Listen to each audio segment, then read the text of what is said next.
Have you ever looked at your life, realized you have like a dozen different hobbies, maybe a few random career shifts, and thought to yourself, is there something wrong with me?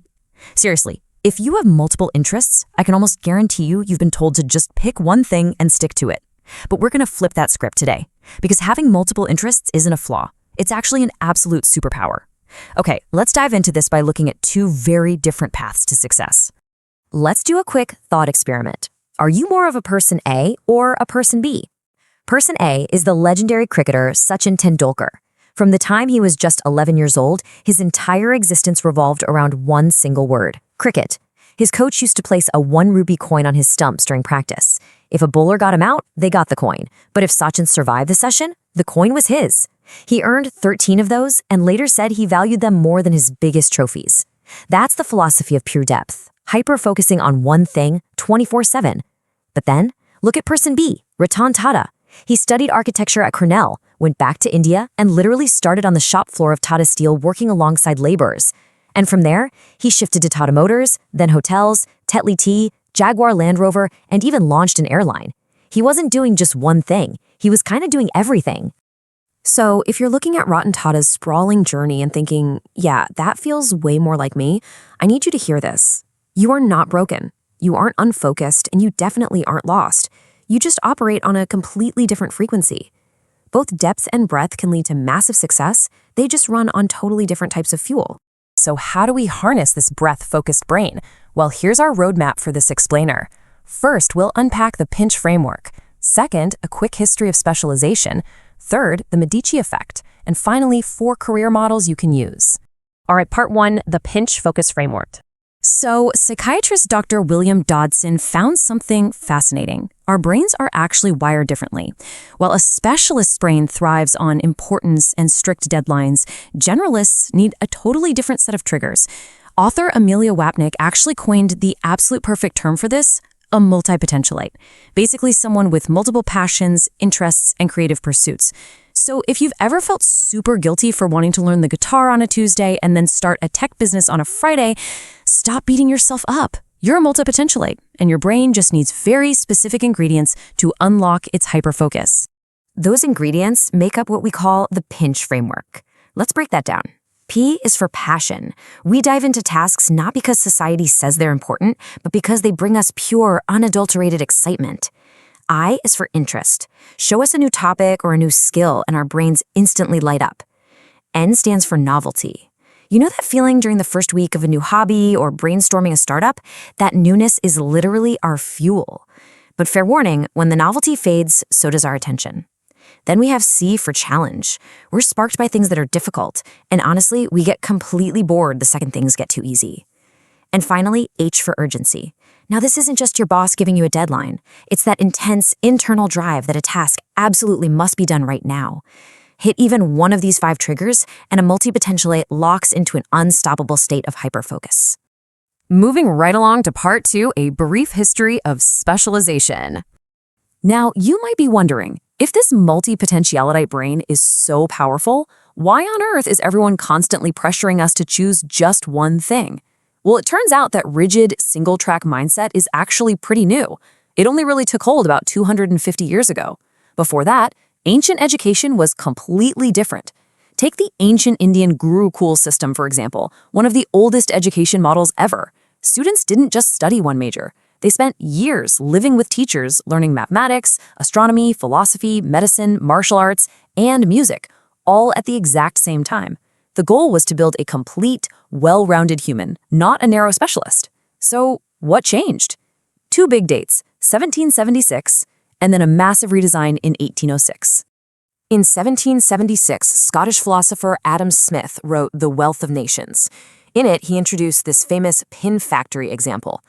He noticed that if one single guy did every step of making a pin, cutting the wire, straightening it, sharpening it, he'd make maybe 20 pins a day.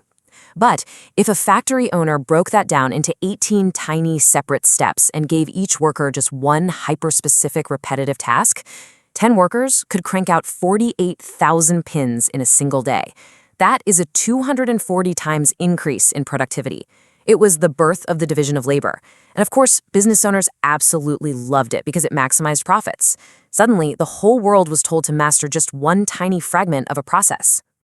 Then, fast forward to 1806, the German state of Prussia suffered a brutal defeat by Napoleon's army. To recover, they completely overhauled their education system. But here's the catch. They didn't want to create brilliant artists or innovators. Nope. They wanted obedient, punctual, disciplined workers who followed instructions and never questioned authority. So they built schools that were essentially mirrors of factories. Think about it. Students sitting in neat little rows, moving from subject to subject only when a bell rings, trained to just do what they're told. That Prussian model spread to Europe, America, India, everywhere. The crazy truth is, the school systems you and I grew up in are based on a 220-year-old factory model designed to mass-produce compliant workers. And you know what the grand historical irony of all this is? Adam Smith, the very guy whose book pushed the entire planet toward this hyper-specialization, he was a generalist. I mean, the man was a philosopher, an economist, and a historian. The guy who convinced the world to specialize actually used his own broad, multidisciplinary knowledge to come up with the theory. Which brings us to part 3, the Medici effect explained. Now, what's really interesting about this is how we break out of that factory mindset. Let's travel back to 1400s Florence, Italy. The ridiculously wealthy Medici banking family figured out a secret. They knew exactly how to invest their money to create pure genius. They didn't just fund one specific type of thinker. They funded everyone, painters, sculptors, scientists, poets, engineers, put them all in the same city and basically said, go talk to each other. And guess what? Absolute magic happens at the intersection of different fields. When a painter learned geometry from a mathematician, boom, 3D perspective in art was invented. When an architect talked to a doctor, they started designing buildings that flowed like human anatomy. It's the same thing Steve Jobs did. He took his random knowledge of calligraphy, smashed it together with computer engineering, and gave us the beautiful Apple interfaces we use today. The ultimate mind-blowing proof of this Medici effect? Leonardo da Vinci, who, by the way, was funded by the Medici family. He mashed up his intense interests in art, engineering, anatomy, and physics. Because he absolutely refused to just pick one lane, he was able to design flying machines, invent new weapons, and casually paint the Mona Lisa. As a multipotentialite, this is your ultimate superpower. You can stand at the crossroads of totally different domains and connect dots that specialists can't even see. All right, let's move to part 4, 4 career models for you. So, how do we actually apply this superpower without totally burning out? Emily Wapnick created 4 incredibly actionable career models just for us. You do not have to climb the traditional corporate ladder. Let's see how this builds. You've got the group hug, the Einstein, the slash, and the Phoenix. Let's break down exactly how each of these works. Model number 1 is the group hug. It's exactly what it sounds like. You wrap your arms around all your crazy interests and squeeze them into one single, multifaceted role. A perfect example is the Indian filmmaker Farhan Akhtar. He didn't want to choose between writing or directing or acting or singing, so what'd he do? He co-founded Excel Entertainment. He basically built his own career ecosystem where all his passions intersect, letting him use every single one of his skills under one roof. Next up, the Einstein model. This is where you get a totally stable, good enough day job to pay the bills, which leaves you with the time and energy to go wild on your side passions. And yes, it's called the Einstein model because Albert Einstein actually developed his theory of special relativity while working a totally boring 9-to-5 desk job as a clerk at a Swiss patent office. The job just funded his life so his brain could obsess over physics. Same deal with Falguni Nair. She spent 18 years in banking at Kotak Mahindra. She wasn't in the beauty industry at all, but she used that stable environment to learn the ropes and then launch the massive beauty empire Nykaa when she was 49.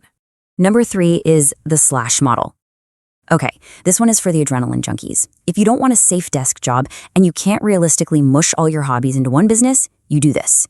You juggle multiple, totally different roles at the exact same time, at full speed. You're a software developer / freelance photographer / startup consultant. People who use this model absolutely thrive on the chaos of context switching and the freedom of running multiple things at once. And finally, we have the Phoenix model. This is for what we call sequential scanners.